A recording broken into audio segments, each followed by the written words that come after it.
Baiklah, Assalamualaikum warahmatullahi wabarakatuh.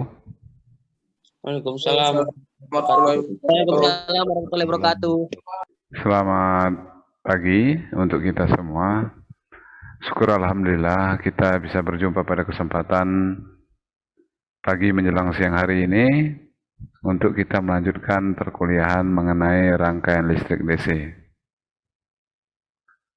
Sebelumnya saya mengucapkan minal aidin wal faizin, mohon maaf lahir batin kepada adik-adik semua yang hadir pada kesempatan pagi hari ini.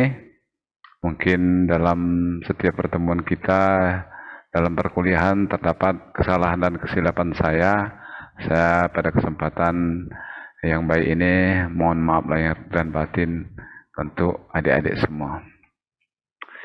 Oke, baiklah, kita lanjutkan materi kita.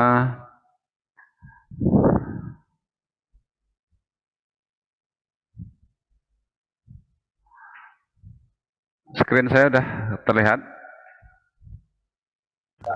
Sudah ya. 60 rangkaian listrik, bab 4 metode analisis rangkaian, itu judulnya. Oke.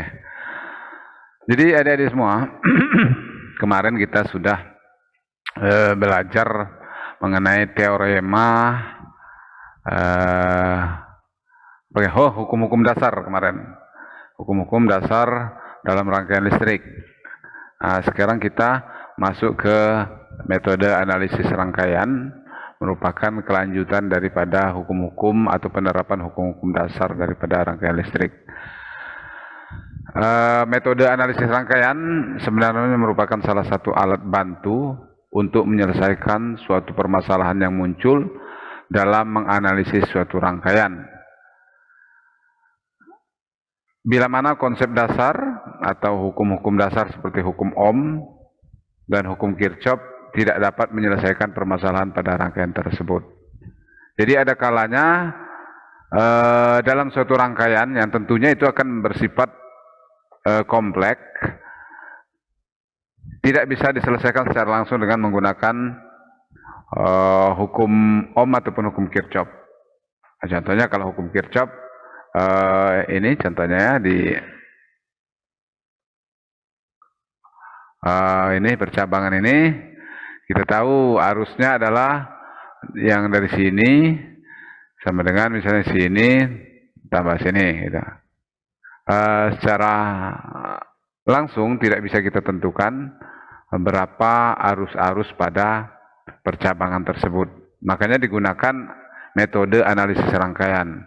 Artinya metode itu untuk mempermudah supaya harga arus atau nilai arus dalam setiap cabang-cabang rangkaian ataupun tegangan pada setiap simpul-simpul itu bisa diketahui. Makanya dibutuhkan analisis rangkaian.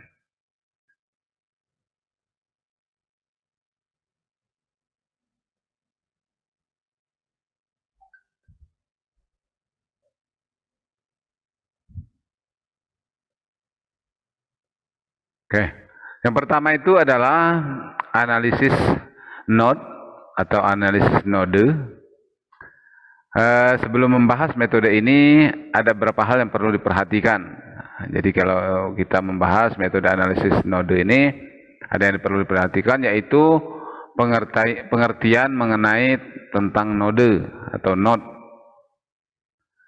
Node atau titik simpul adalah titik pertemuan dari dua atau lebih elemen rangkaian. Apa itu elemen rangkaian? Jadi yang dimaksud dengan elemen rangkaian itu seperti R, kemudian ini tegangan. Nah, jadi pertemuan dari dua atau lebih elemen rangkaian. Jadi minimal dua. Kemudian junction atau titik simpul utama atau titik percabangan adalah titik pertemuan dari tiga atau lebih elemen rangkaian. Nah, jadi ada tiga elemen rangkaian, kemudian ujungnya itu bertemu dalam satu titik. Titik itu bisa kita katakan sebagai junction. Jadi untuk lebih jelasnya mengenai dua pengertian dasar yaitu node dan junction dapat dimodelkan dengan contoh gambar di bawah ini. Nah, jadi yang dimaksud dengan node di sini adalah dia berjumlah 5, mana aja?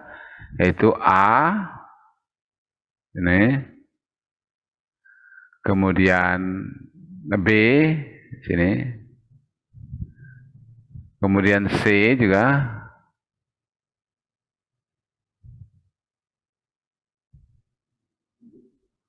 kemudian D. Nah, ada juga E, F, G, dan H.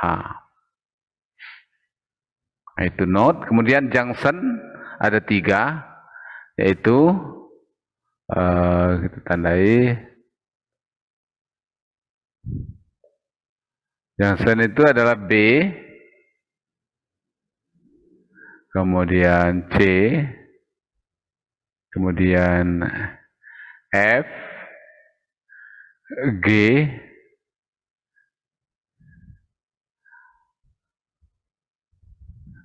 dan H kayaknya tidak. B, C, E. B itu sama dengan F.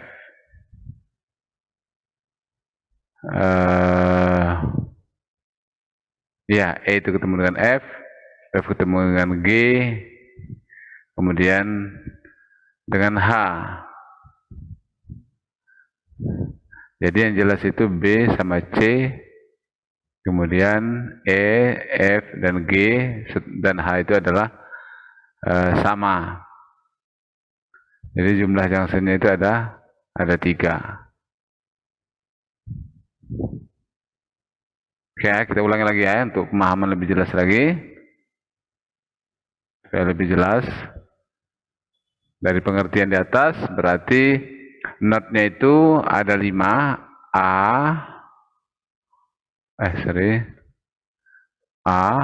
B, C, D, kemudian yang ini.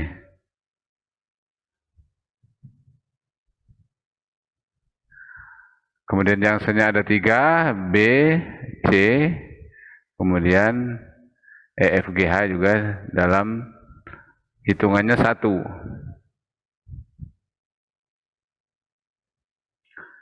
Oke, baik, lanjutkan analisis node berprinsip pada hukum Kirchhoff 1 atau Kirchhoff current law, di mana jumlah arus yang masuk dan keluar dari titik percabangan akan sama dengan 0.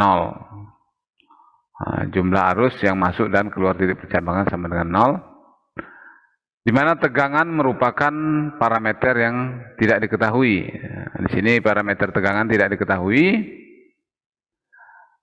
Atau analisis node lebih mudah jika pencatunya semuanya adalah sumber arus. Nah, jadi kalau catu dayanya merupakan sumber arus, dia akan lebih mudah dianalisis dengan menggunakan node ini. Analisis ini dapat ditetapkan atau diterapkan pada sumber searah atau DC dan juga bolak-balik. Oke, kita masuk ke langkah-langkahnya. Kalau ada sebuah rangkaian, kita mau menggunakan analisis node. Langkah-langkahnya apa saja? Yang pertama itu tentukan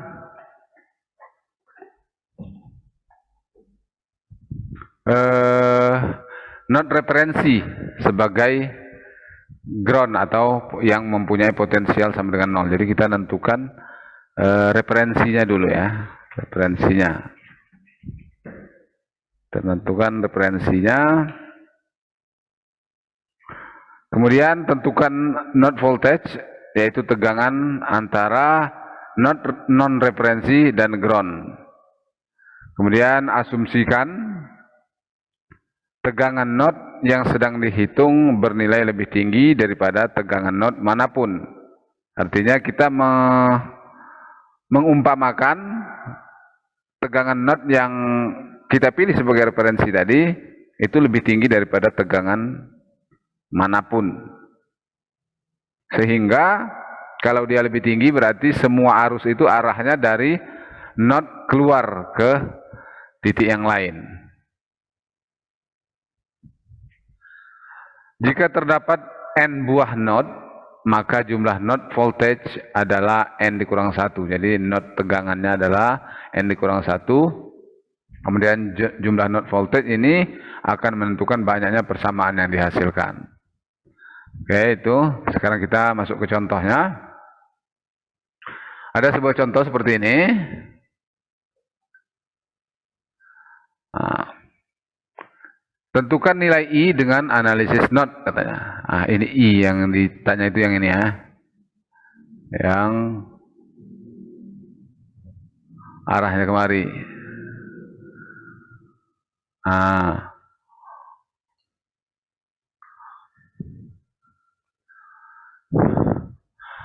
maka jawabannya kita buat ya.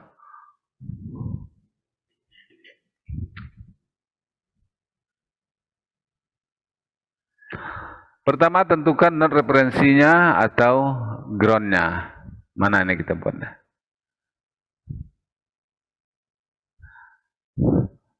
Node referensi yaitu tadi dalam teori tadi dikatakan tentukan node referensi sebagai ground atau potensial 0. Berarti ini kita buat. Ini yang kita buat itu sama dengan ini. Nah, jadi kita buat dulu yang pentanahannya yang sama dengan 0 ya. Setelah itu tentukan node voltage atau tegangan node-nya. Mana itu?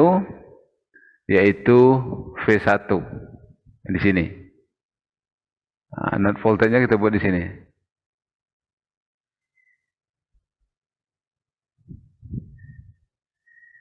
Kemudian node yang lainnya ada 3. Maka jumlah persamaannya itu akan menjadi N-1, yaitu ada 2 persamaan.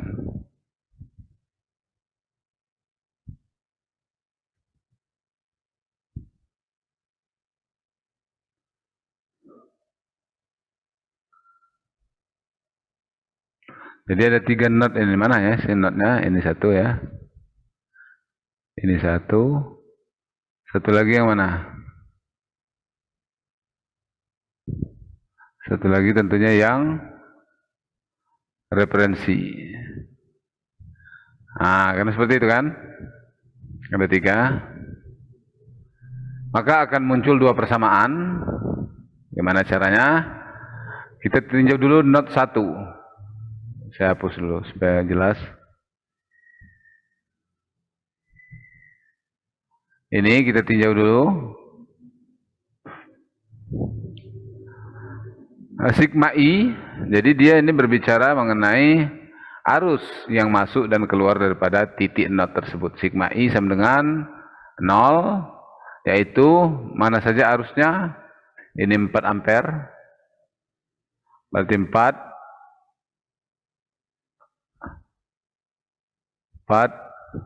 kemudian dikurang 7. Mana sih yang 7? Oh, yang ini 7 kan? Ini yang 7. Kurang 7 dia. Dikurang lagi I1. Ini I1. I1. kemudian dikurang lagi I2.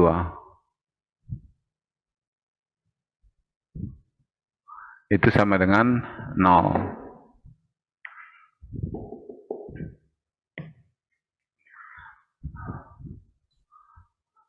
Sehingga kalau kita selesaikan,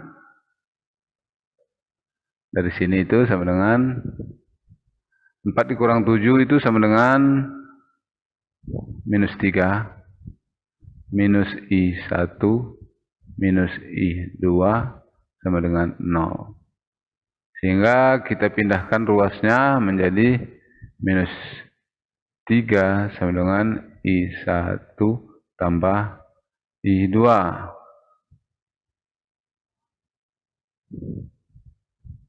Baru kita masuk ke not sebagai sebuah tegangan. Berarti dia menjadi, sini ya, V1 dikurang VG, dikurang dengan VG, ini VG, dibagi 4, ini dia 4. Jadi tegangan pada not V1 dikurang tegangan VG dibagi 4. 4 itu adalah tahanan pada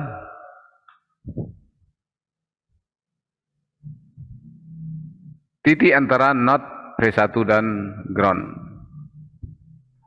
Kemudian ditambah I2. I2 itu V1 dikurang V2. Kan di sini I2. Berarti V1 dikurang V2 dibagi dengan 8. Sama dengan minus 3 ya.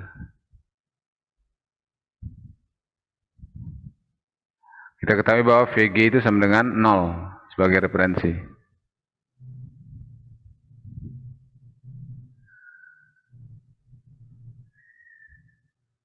Maka V1 dikurang 0 dibagi 4 ditambah V1 dikurang V2 dibagi 8 sama dengan minus 3. Kemudian kedua ruas sama-sama kita kalikan dengan 8. Sehingga menjadi 2 kali V1 ditambah V1 dikurang V2 sama dengan minus 24. Sehingga didapatkan persamaannya adalah 3V1 dikurang V2 sama dengan minus 24.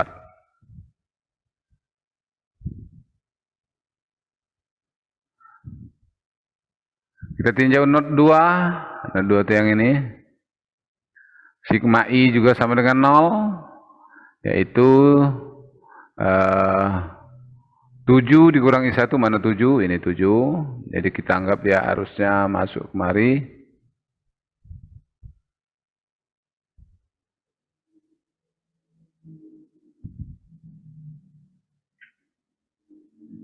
Tujuh dikurang I1 dikurang I2 sama dengan 0. Sehingga I1 tambah I2 sama dengan 7.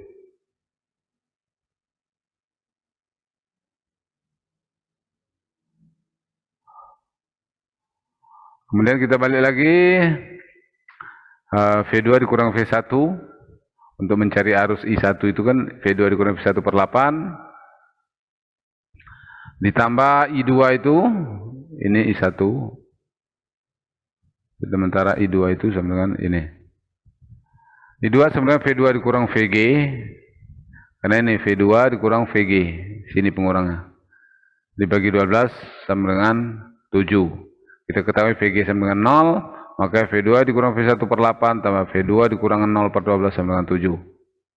Kedua ruas kita kalikan dengan 12. Kedua ruas kita kalikan dengan berapa ini ya? Dengan 24.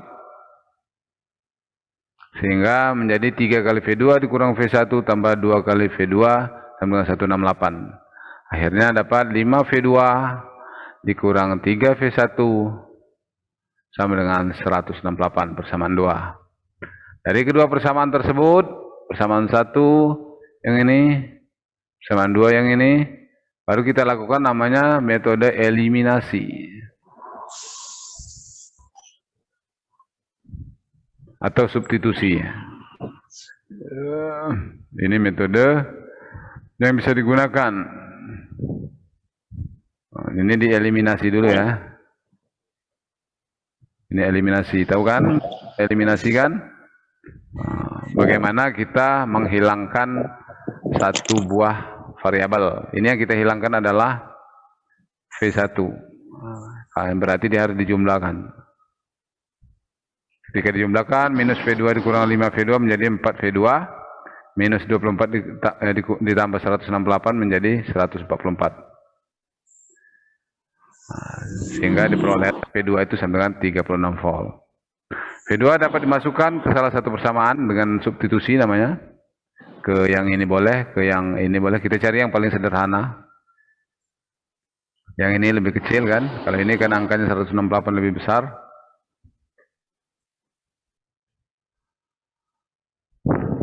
Sehingga diperolehlah V1 sama dengan 4. Jadi V2 36, V1 sama dengan 4, sehingga didapatkan tadi ada rumus I itu sama dengan V1 dikurang G per 4 dikurang sama dengan V1 sendiri 4 dikurang 0 per 4 sama dengan 1 ampere. Sehingga didapatkan I itu sama dengan 1 ampere. Bisa juga dengan menggunakan metode Cramer yang matrik. Kan ini bisa dibentuk dalam matrik kan. Berarti 3 minus 1, setiap konstantanya kita buat matrik 3 minus 1 minus 3 sama 5 kalikan V1 kali V2. Bentar ya. Mana?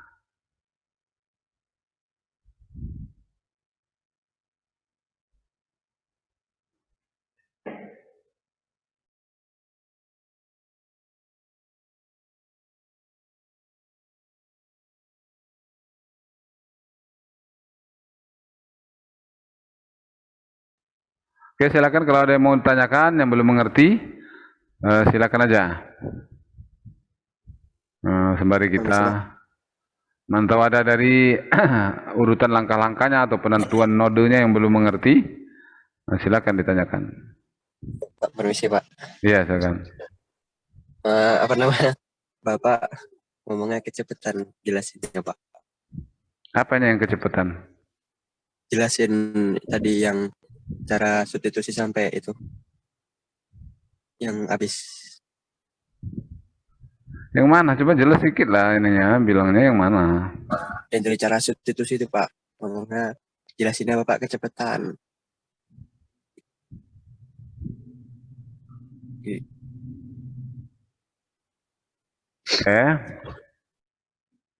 Anda kan melihat di layar itu kan? Nampak nggak di layar? Nampak. Nah, yang mananya yang nggak ngerti? Bukan masalah kecepatannya. Kalau kecepatannya bisa aja kecepatan, tapi kan Anda baca di situ. Oh, nggak ngertinya kenapa itu saya coret 3V1. Gitu nanyanya. Iya Pak, ya. Nah, yang mananya coba?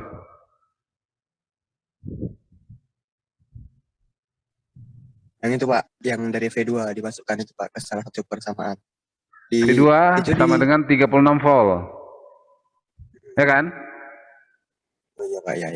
Nah, dimasukkan ke persamaan kita kan ada 2. Samaannya kan ada 2. Sebentar ya. Nah, persamaannya itu satu yang ini, satu lagi yang ini. Nah, Anda masukkan V2 ini. Mau ke sini boleh digantikan, mau ke sini juga boleh. Nah, tentunya kita mencari yang variabelnya kecil. Kalau ini kan ada angka 168 kan besar. Kali ini cuma 24. V2-nya kan lebih mudah diselesaikan. Masukkanlah ke sini. Sehingga 3 kali V1 dikurang V2. V2-nya ini yang kita ganti dengan 36. 3 kali V1 dikurang 36 sama dengan 24. Di sini ngerti nggak kenapa bisa dapat 12? Ngerti lah, ini ada kok. 3 kali V1 sama dengan minus 24 ditambah 36. Jadi gini sebenarnya. Kalau mau saya jelaskan lagi, berarti 3V1 dikurang 36 sama dengan minus 24. Lalu yang variabel di sebelah kiri, ini kan konstanta semua, 36, 24 kan, nggak ada V1. V1 ini kan variabel. Variabel letakkan sebelah kiri. Letakkan sebelah kanan pun boleh, tapi letakkan sebelah kiri aja. 3V1 sama dengan, 36-nya kita pindahkan ke kanan, jadi tandanya menjadi plus. Minus 24 tambah 36. 3V1 sama dengan, minus 24 tambah 36 berapa? 12. Sehingga V1 sama dengan 12/3 sama dengan 4. Oke. Sudah ketemu V1 sama dengan 4, tinggal masukkan aja ke sini tadi, boleh. Yang ini. Masukkan ke yang ini. Jadi 3 V1-nya kita gantikan 3 kali 4 dikurang V2 sama dengan 24. 3 kali 4, 12, dikurang V2 sama dengan 24. Sekarang minus V2 sama dengan 24 dikurang 12. 24 dikurang 12 itu sama dengan 12. Sama dengan minus V2, berarti V2-nya sama dengan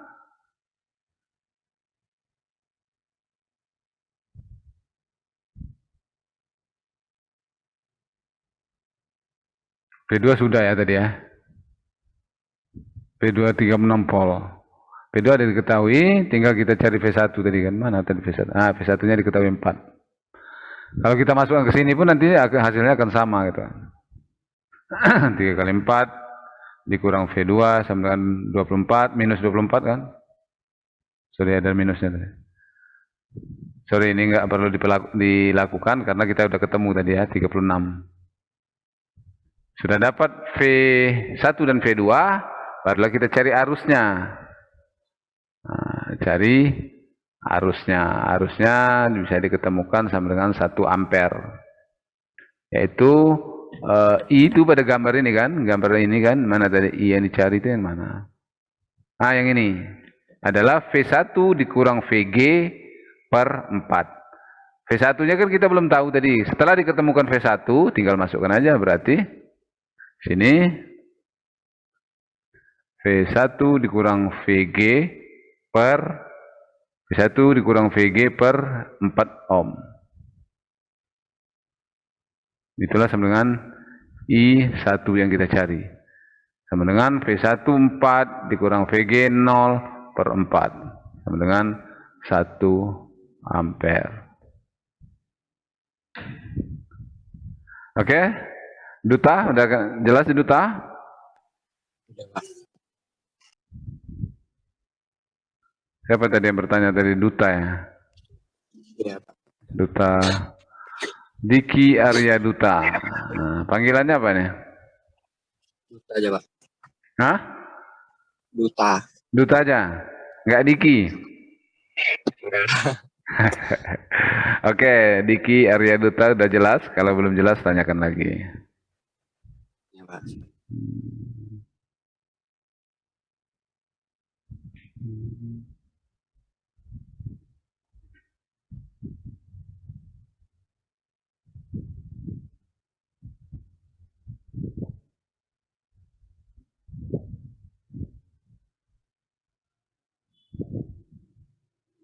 Ada lagi yang lain yang belum mengerti? Analisis node.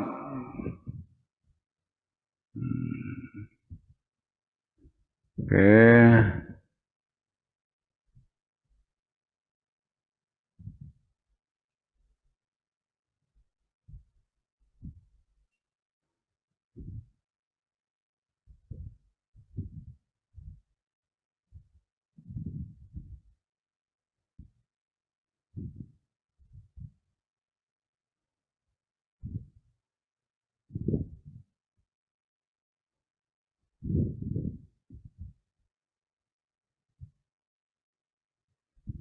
Oke, kalau nggak ada lagi, saya anggap sudah jelas. Kalau pakai matrik juga sama yang seperti tadi, hasilnya juga nanti akan sama. Tapi kita nanti kalau matrik itu disuruh untuk membuat determinan.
Oke, kalau pakai matrik kita menggunakan determinan. Contoh yang kedua, nanti bisa Anda pelajari sendiri ya, kita nggak bahas semua. Ya, cukup contoh yang satu lagi tadi, nanti kalian bisa berpraktek sendiri. Contohnya banyak kan.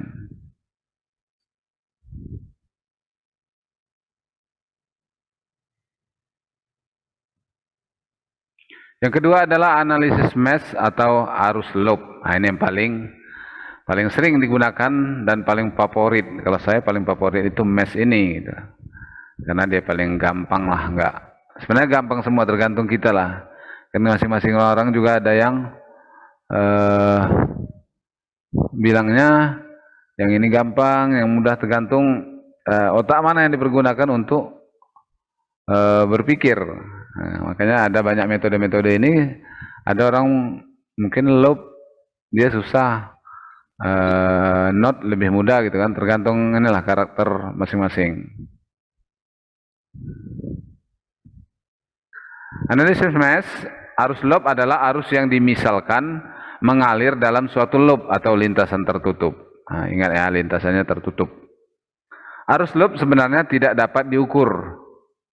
Arusnya hanya permisalan. Nah, jadi arus yang kita buat itu adalah buat-buatan kita sendiri, kita umpamakan sendiri untuk menyelesaikan rangkaian itu. Nah, jadi nggak mesti sama dengan hasilnya nanti.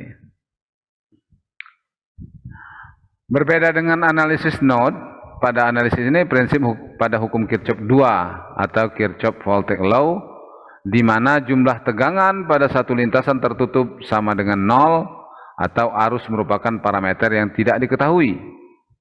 Analisis ini dapat diterapkan pada rangkaian sumber DC maupun AC.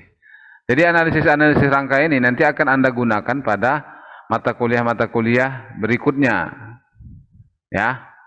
Nah, nanti ada pada mata kuliah berikutnya, ini akan Anda gunakan. Misalnya dalam transmisi daya listrik ataupun ini elektronika dasar, elektronika daya. Nah, ini rangkaian-rangkaian ini akan dipergunakan untuk menganalisis sebuah jaringan lah, katanya. Hal-hal yang perlu diperhatikan.